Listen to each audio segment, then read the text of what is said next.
കരുവാറ്റയിലെ വയോധികന്റെ കൊലപാതക കേസിൽ പോലീസ് കസ്റ്റഡിയിലെടുത്ത ബന്ധുവായ 13കാരി അന്വേഷണ ഉദ്യോഗസ്ഥർക്ക് മുന്നിൽ പൊട്ടിക്കരഞ്ഞു.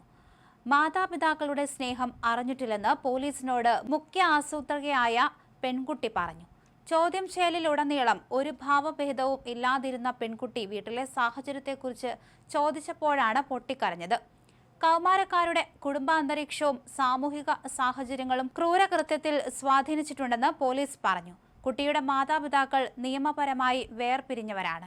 വിദേശത്ത് ജോലി ചെയ്യുന്ന അമ്മ ഇടയ്ക്ക് 10 ദിവസത്തേക്ക് നാട്ടിൽ വന്നു പോകും.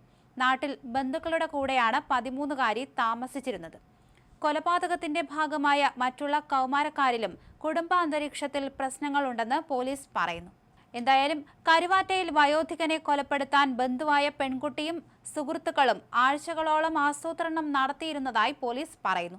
പെൺകുട്ടിയുടെ അമിത മൊബൈൽ ഫോൺ ഉപയോഗവും രാത്രി വൈകി പുറത്തു പോകുന്നതും കൊല്ലപ്പെട്ട വയോധികൻ കർശനമായി വിലക്കിയിരുന്നു. ഇതും കുടുംബത്തിലെ ചില പ്രശ്നങ്ങളും പെൺകുട്ടിയെ വീട്ടുകാരിൽ നിന്ന് അകറ്റി. തന്റെ സ്വാതന്ത്ര്യങ്ങൾക്കും ഇഷ്ടങ്ങൾക്കും തടസ്സമായ വയോധികനെ കൊലപ്പെടുത്താൻ തീരുമാനിച്ചതിന് പിന്നിലെ പ്രധാന കാരണം ഇതാണെന്നാണ് പോലീസ് പറയുന്നത്.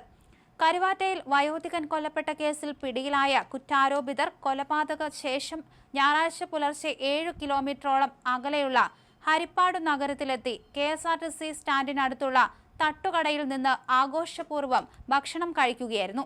കൃത്യം ആസൂത്രണം ചെയ്തതുപോലെ ഭംഗിയായി പൂർത്തിയാക്കിയതിന്റെ ആവേശത്തിലായിരുന്നു ഇവർ. രാത്രി മുഴുവൻ ഭക്ഷണം കഴിക്കാതിരുന്ന സംഘം പുലർച്ചെ ആഹാരം കഴിക്കുന്നതിന്റെ CCTV ദൃശ്യങ്ങളിൽ നിന്നും കടയിലുണ്ടായിരുന്നവരുടെ മൊഴിയിൽ നിന്നുമാണ് പോലീസിന് കേസിൽ നിർണായക വിവരം കിട്ടിയത്. ശനിയാഴ്ച രാത്രി 7:45 കൊല്ലത്ത് നിന്നുള്ള ട്രെയിനിലാണ് കുറ്റാരോപിതരായ ആൺകുട്ടികൾ ഹരിപ്പാട്ട് ഇറങ്ങുന്നത്. റെയിൽവേ സ്റ്റേഷനിൽ നിന്ന് ഓട്ടോറിക്ഷയിൽ കരുവാറ്റ കന്നുകാലി പാലത്തിന് സമീപം എത്തിയ സംഘം അവിടെ നിന്ന് 1 കിലോമീറ്ററോളം വിജനമായ നാട്ടുവഴിയിലൂടെ നടന്ന് 9:30 വയോധികന്റെ വീട്ടിൽ ചെന്നു.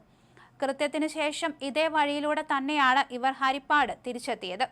ഹരിപ്പാട്ട് നിന്ന് ഭക്ഷണം കഴിച്ച ശേഷമാണ് ബസ്സിൽ കൊല്ലത്തേക്ക് പോയത്.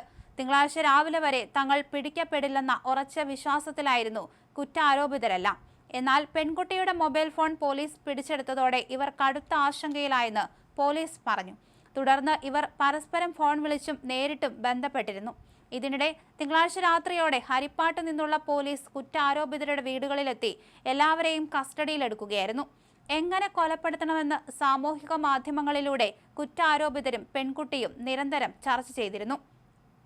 വിഷം കൊടുക്കുന്നതും വാഹനാപകടത്തിൽപ്പെടുത്തുന്നതും ഉൾപ്പെടെയുള്ള പല വഴികളും ഇവർ തമ്മിൽ ചർച്ച ചെയ്തു. ഇതിനിടയിലാണ് വയോധികന്റെ മകളെ പ്രസവ ശുശ്രൂഷയ്ക്ക് വണ്ടാനം മെഡിക്കൽ കോളേജ് ആശുപത്രിയിൽ പ്രവേശിപ്പിക്കുന്നത്. 4 ദിവസം മുൻപായിരുന്നു ഇത്. മകൾക്കൊപ്പം ഭാര്യയും പോയതോടെ വയോധികൻ മാത്രമായി വീട്ടിൽ. ഒപ്പമുണ്ടായിരുന്ന പെൺകുട്ടി അന്നു മുതൽ കൂട്ടുകാരുടെ വീടുകളിലാണ് താമസിച്ചിരുന്നത്. ശനിയാഴ്ച വൈകിട്ട് ട്യൂഷൻ കഴിഞ്ഞു വന്നപ്പോൾ വീട് അടഞ്ഞു കിടക്കുകയാണെന്നും വയോധികൻ സ്ഥലത്തില്ലെന്നുമാണ് പെൺകുട്ടി മറ്റു ബന്ധുക്കളെ അറിയിച്ചത്.